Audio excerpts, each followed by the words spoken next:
Je crois que le premier féticheur, c'est d'abord lui-même Dieu. Pourquoi tu l'appelles féticheur? Mais, écoute, Denis, aujourd'hui, est-ce que le premier féticheur, c'est d'abord Dieu? Parce que pourquoi j'ai dit Dieu, c'est un féticheur? Si vraiment il faut le définir, je dirais, je te donne juste un exemple. Oui. Aujourd'hui, Denis, tu es avec ta femme, tu es avec maman, et ça se fait que voilà, maman tombe enceinte. Je ne vais pas tout rentrer dans les détails, ça ne sert à rien. Ça se fait que maman tombe enceinte, et après l'enfant, quand il sort, mais il a ton visage. Ça, c'est un miracle. Bien sûr. En temps normal, pour toi, c'est normal, c'est quelque chose de normal parce que Dieu l'a fait comme ça. C'est ça. Mais en temps normal, c'est incroyable, tu vois, c'est un miracle. Tu te dis, mais c'est quoi ça? Mais en parlant de fétiche, s'il faut d'abord croire au fétiche, c'est d'abord, il faut croire en Dieu. Il faut d'abord croire en Dieu. Les deux ensemble ou... Non, il faut croire en Dieu. Mais il fallait qu'il y ait du mal aussi. Il fallait qu'il y ait du mal. Il fallait qu'il y ait du mal pour mieux maintenant faire la chose. Et maintenant, quitte à toi, maintenant, c'est à la personne de faire le choix. De faire le choix. Si tu prends l'option, tu dis, voilà, moi, mon option, c'est de faire du mal.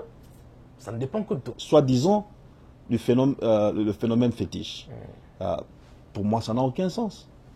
Et est-ce que c'est ça qui limite le fait que les gens ne peuvent pas travailler ensemble, ne peuvent pas collaborer parce que il y a des sectes, des pactes faits dans le noir qui ne permettent pas à certaines personnes de travailler en pleine journée. Mais en même temps, je ne peux pas condamner quelqu'un. C'est ça. Je suis pas là pour condamner, tu vois, le choix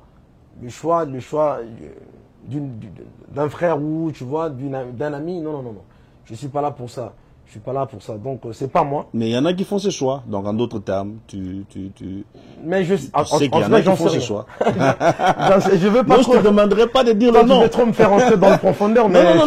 Moi, je suis pas pour la polémique. Non, je veux qu'on puisse... moi aussi, la polémique, je m'engage pas trop. Non, moi non plus. Depuis que nous sommes là, nous avons une conversation franche. J'aime ta franchise. Et je sais, c'est ce qui va faire l'amour de tes fans. Et non, c'est cette franchise-là. Parce que vous savez, vous influencez les jeunes Congolais, où nous avions parlé des structures qui sont presque abattues chez nous.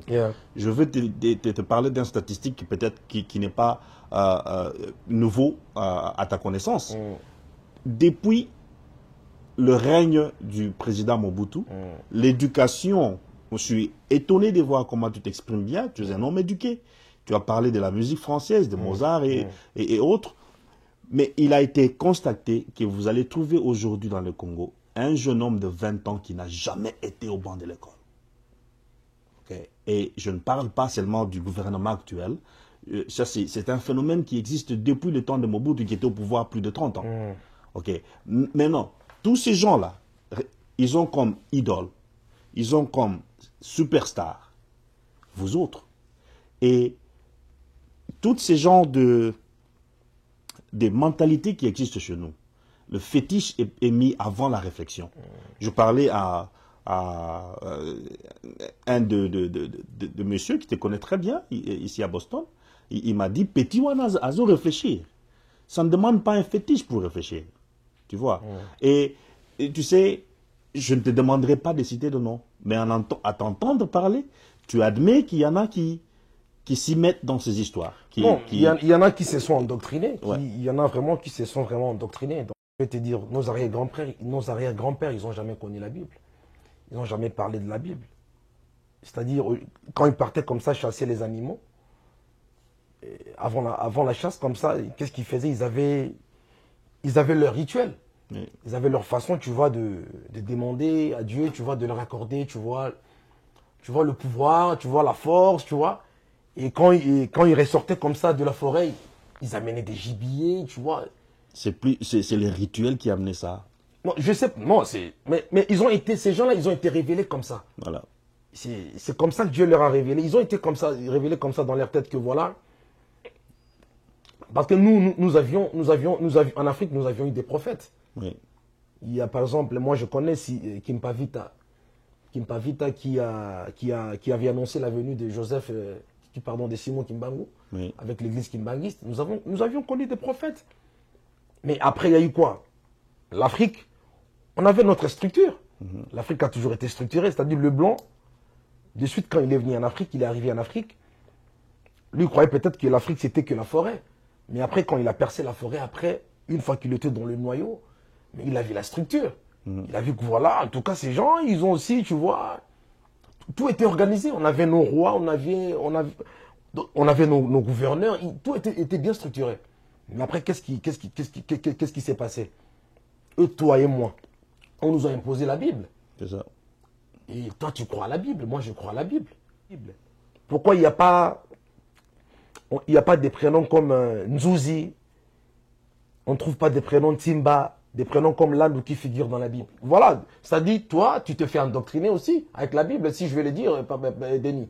Je ne dirais pas, je ne dirais pas c'est être endoctriné. L'explication des noms est simple. Ouais. La Bible a été écrite selon une certaine époque, une certaine région, une géographique que nous tous nous connaissons, aux alentours de l'Israël, la Mésopotamie, et l'Asie mineure et tout ça. Non, toi et moi. Ces noms-là étaient selon... Parce qu'aujourd'hui, si nous allons parler de la musique congolaise, nous allons parler des noms propres à nous. Alors, si pour parler de noms, ces noms existent dedans, ces noms ont trait aux gens qui font une certaine action. Si c'est un Joseph qui s'est déplacé avec Marie, on va pas aller dire, je sais pas... Ngaloula s'est déplacé avec Nzimba. Il a presque pas répondu j'ai répondu à la question, bon, assez philosophique. Bon, puisqu'il veut parler des régions et de ce qui est écrit, j'aimerais bien lui lancer ça comme, je ne sais pas, un défi ou une idée. Il est parmi les personnes qui sont parties dans les quartiers latins. Une chose qui est déplorable chez nous, c'est l'écriture. En tant qu'un chanteur, il est certainement un écrivain. Nous avons besoin de savoir, il y a moyen de se faire de l'argent en écrivant. Et Bourreau peut écrire un livre de sa vie, de son passage sur le quartier latin.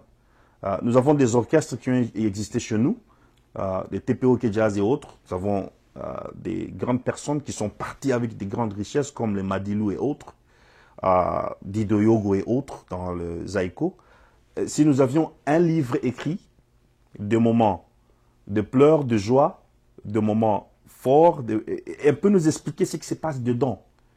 Et comme ça va aider notre culture aussi à avancer. Sans qu'ils ne le sachent peut-être, ils tiennent en main la culture congolaise. Et il y a des choses peut-être qu'il ne voudra pas dire à la caméra maintenant. Il peut nous dire ce qui se passe exactement, ce qui se passe dans le quartier latin.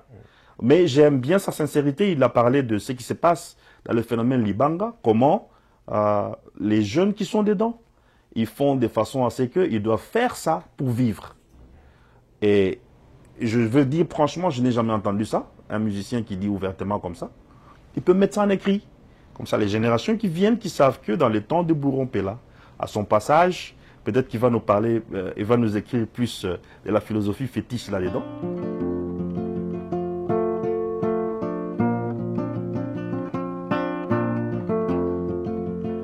She says she's moving on, leaving on Sunday morning. Told me to carry on. Her heart in here no more. Jaman Rastafari, Jeko Bourron Pella. Yeah, thanks. So next time it's gonna be my next album. So I want you just to get ready to listen about this album because everything is gonna be cool inside. Okay, I'm gonna sing English, I'm gonna sing my language, I'm gonna sing all the language in the world. Because I'm there, I wanna share with everybody. Okay, so what I need, I'm waiting from you, you just need to support me. Thanks.